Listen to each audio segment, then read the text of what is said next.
What's up, everyone? Hey, Alex Castido. I want to share with you this story of a load I did last week with a customer that I don't do a lot with, but I am set up with a lot of companies as a vendor. Some of them I do a lot of loads with, some of them, medium amounts. And, the others I maybe once a month, maybe once every other month. So this is one of those shippers, customers that I'll move a load for maybe once every month.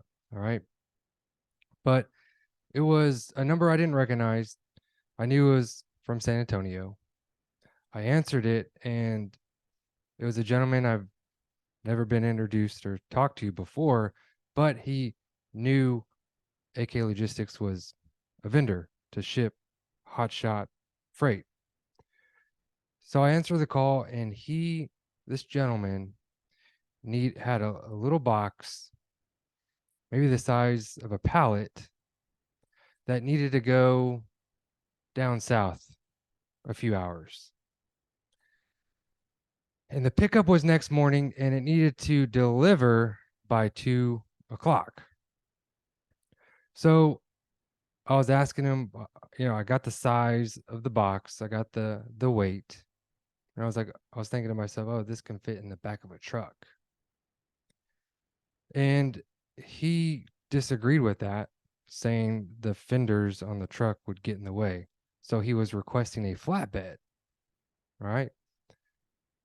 So as I'm telling you the story, understand we as brokers, we are the professionals. So just because a shipper requests a certain truck and limits you on basically telling you what truck they like to be used to move this, go ahead and listen to it, but understand you are the professional and continue with the customer's needs, all right, with asking the right questions.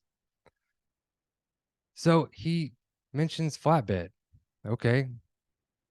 I started going with the conversation on his request naturally, right? But this is where you have to be a professional.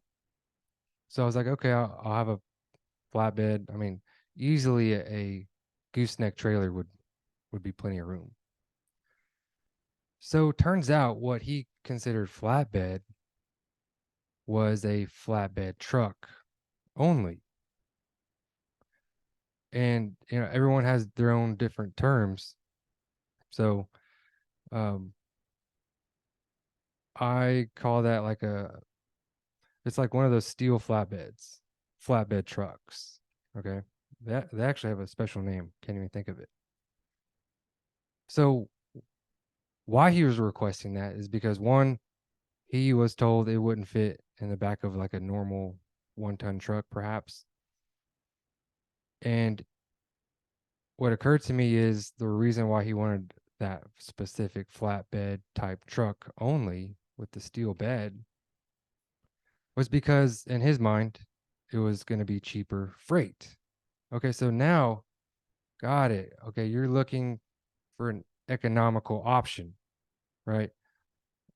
At the same time, you got to pick up at this time in the morning and then deliver straight through to meet the 2 o'clock deadline delivery. So, okay, it dawned to me this guy is focused on price, and that's cool.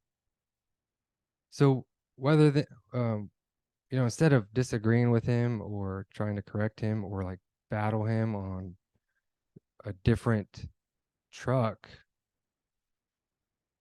I focused on what his need was, and that is economical option, right? Not a super expensive option. So a lot of shippers don't think of this, and maybe you're just about to be a freight broker. So listen to this. And this is the cool thing about being a freight broker is we as freight brokers, you know, we have access to all the carriers, all like the database of carriers. So, it's one thing. Let's take this example. What if the pickup was in San Antonio and it needed to deliver to Corpus Christi? let's say there's not a lot of truck only loads in Corpus Christi, but if somebody brought their trailer, they could get a decent paying load out of Corpus. So that would make the freight a little bit cheaper, actually, with a trailer in that case, compared to if the truck came down here, came to Corpus from San Antonio without a trailer, couldn't get loaded, now has to deadhead, let's say, back to San Antonio without getting paid anything. So that driver and the truck only would want more money going to Corpus. The shipper is not going to be thinking about this. Let's take another scenario. What if there is a truck with a trailer?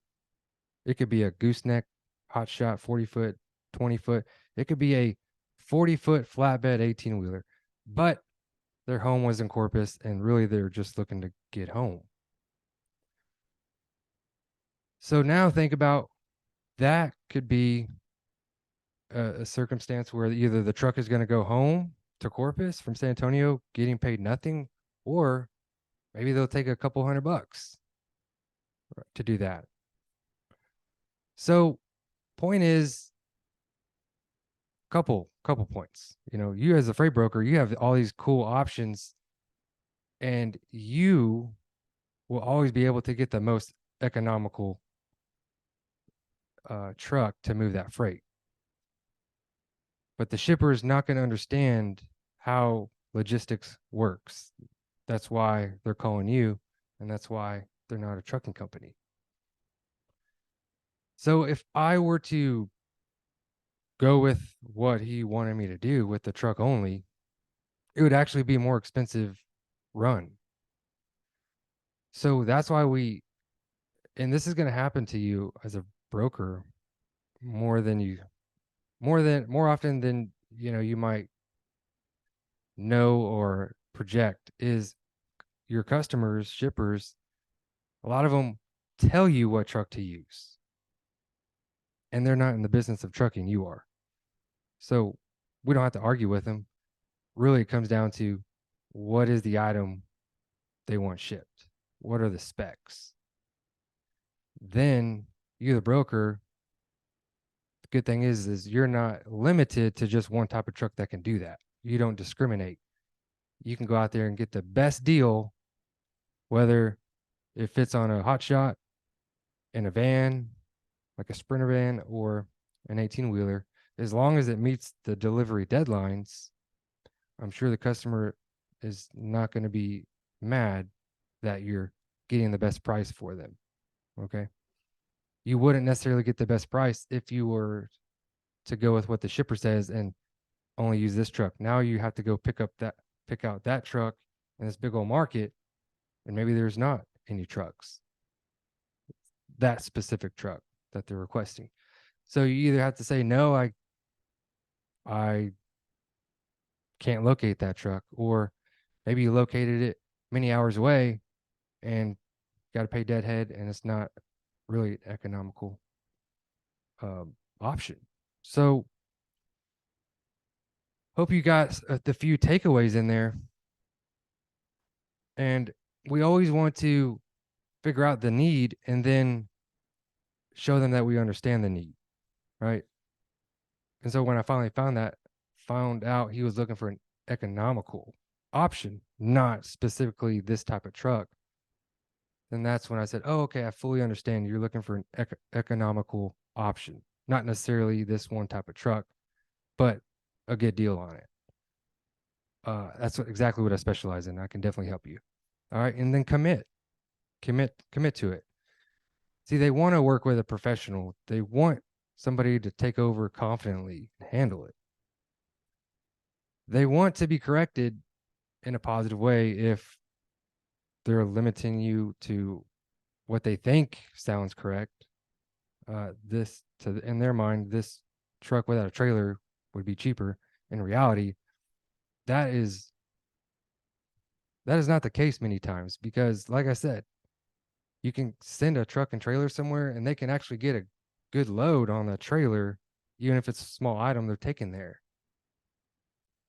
compared to if they didn't have a trailer, went with the customer requested. It's going to be more expensive, or you're going to lose money.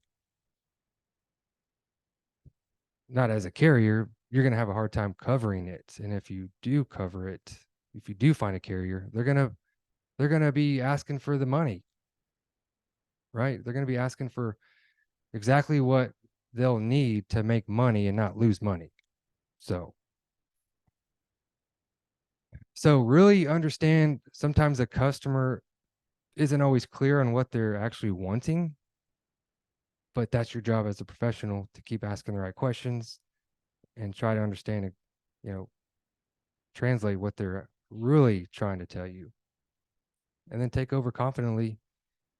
And there you have it. All right. So hope that example pointed out some things you learned. If you haven't subscribed yet, please do. I'm Alex Cassido. You guys take care. Happy Memorial Weekend, guys. Take care.